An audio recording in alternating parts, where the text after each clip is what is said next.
Hi everyone, Sarah Pacaro. This video is to talk about the OG or the original source of chaos and confusion in your life. And that is growing up as a child, having a life without the emotional support of the adult in your life.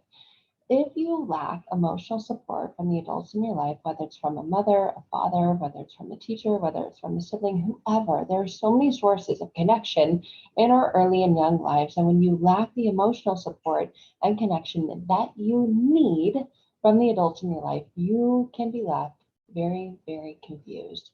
You love the people that you're raised with, even if they're abusive, because you don't understand that what you're experiencing is in fact abuse or neglect. And it's not always physical abuse. Sometimes it can be. A lot of times it's emotional abuse and complete neglect. It's lack of something, not having something. It's not having something.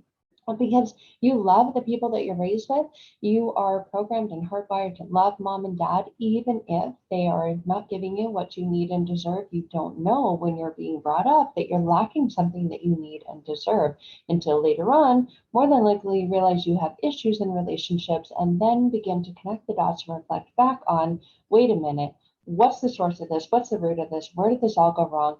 Why am I such a mess today? Why do I have such messed up relationships today? And that's because you love people that you're brought up by. You love mom, you love dad, you love grandma, you love grandpa, you love teachers, you love siblings. Majority of children desire and deserve attention, and they'll get it in whatever way they can, even if it's negative attention. If they're lacking getting positive attention, they will go about doing whatever they need to do to get attention.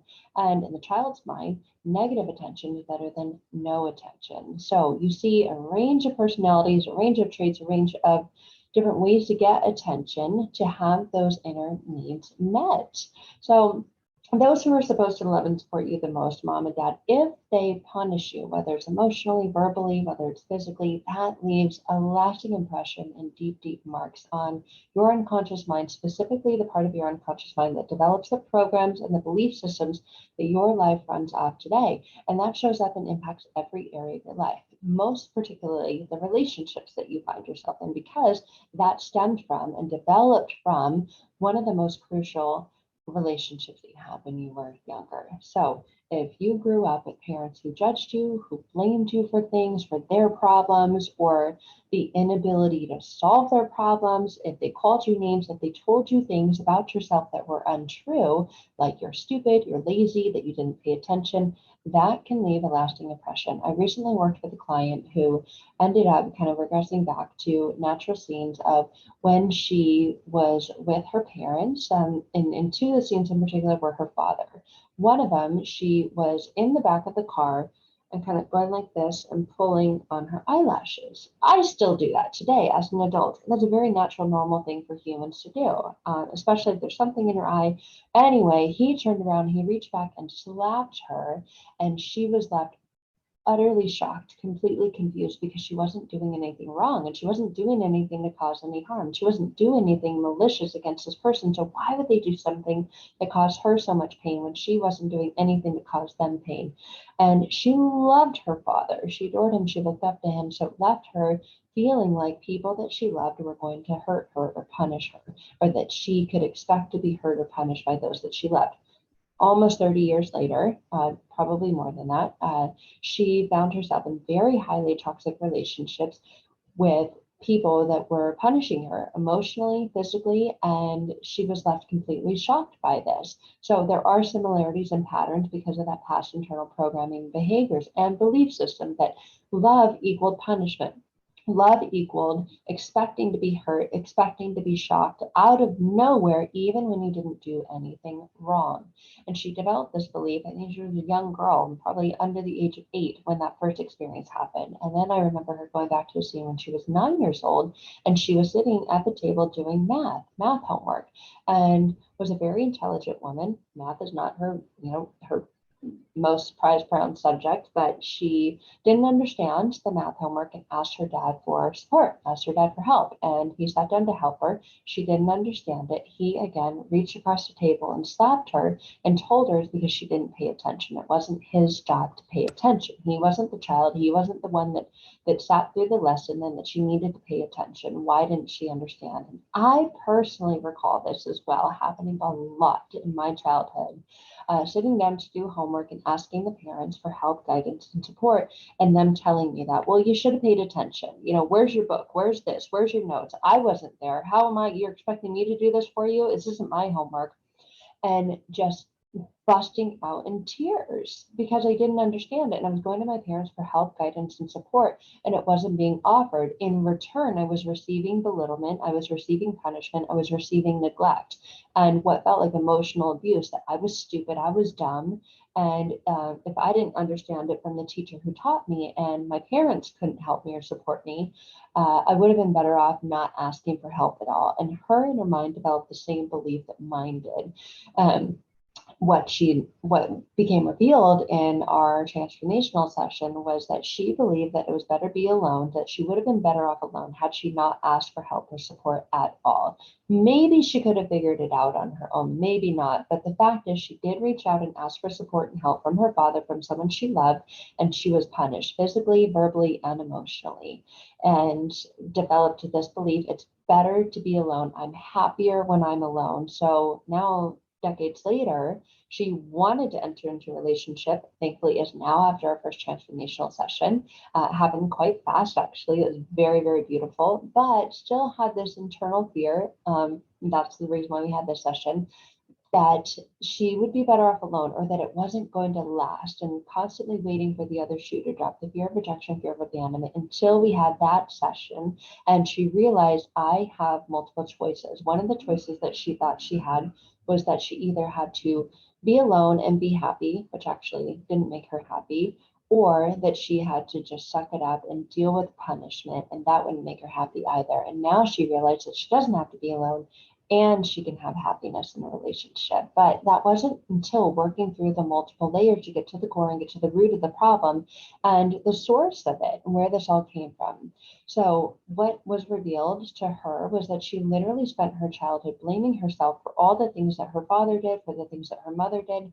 Her mother would often threaten to leave the what she called SHIT family and say, you know what, I'm going to leave. Her mother never ended up leaving, but the threat to leave, she was actually, the mother was threatening to leave the father, but didn't say that, was threatening to leave the family. And my client and her sibling were a part of that family and felt like, well, why is she leaving all of us? She's punishing me for something I didn't do. And therefore, that internal unconscious belief, I get punished for things that I didn't even do, left her feeling helpless, like she had no control, that she couldn't do anything to fix or change or stop the painful things from happening to her. And that was showing up and impacting every relationship that she was in.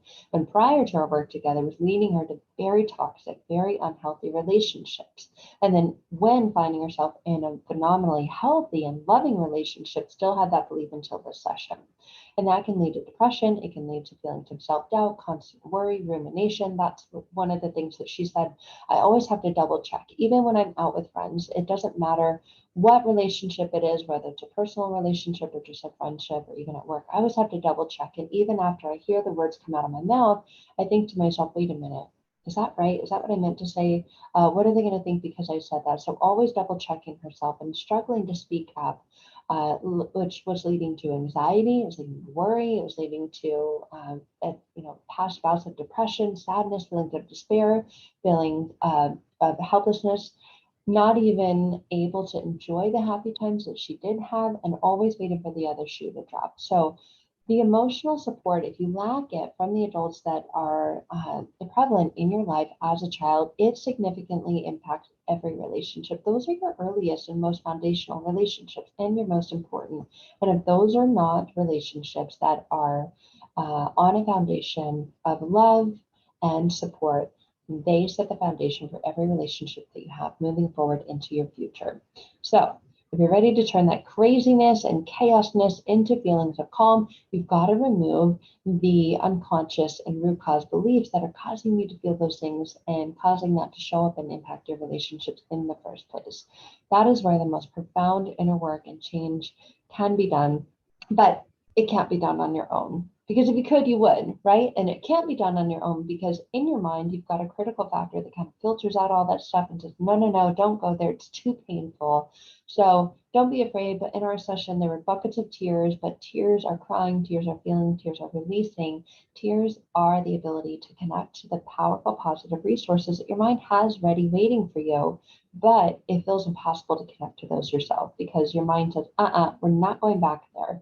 But it's through guidance of going back there that you can refocus, reinterpret, reprogram, rewire, and look at those events from a different angle and realize those things that happened in the past were not your fault.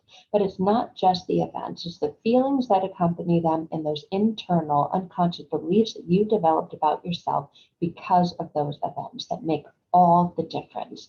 It's not just the event. And a lot of times people that I work with say, well, Sarah, I can't remember. I don't know. I've like blocked out so much of my past and so much of my childhood. Do I have to remember in order to heal? No, your mind will show you, your mind will reveal to you what it needs to in order to heal. But it's limited on how I can do it consciously. It just takes longer and it takes more energy, it takes more time, and it takes more effort. It's not to say that that's not a way, it is one way, but if you're looking for a fast and rapid way to do it, then connect. Let's connect. You can connect with someone who can guide you through bypassing that critical factor so you can get direct access to your unconscious mind, to those beliefs, and reprogram, rewire them. And that's what I specialize in. That's the transformational work that I'm passionate about, that I love doing, especially with people who have had very neglectful past or been with neglectful or abusive partners. So everything can change when your internal programming and words dialogue change. So thank you for listening to this. And if that's you, and if you connect or resonate with this and you're ready to completely transform and change your life, then I would love to connect with you. You can find more information in the description below this video and more information on the resource that I have available and ready for you. Until then, take care.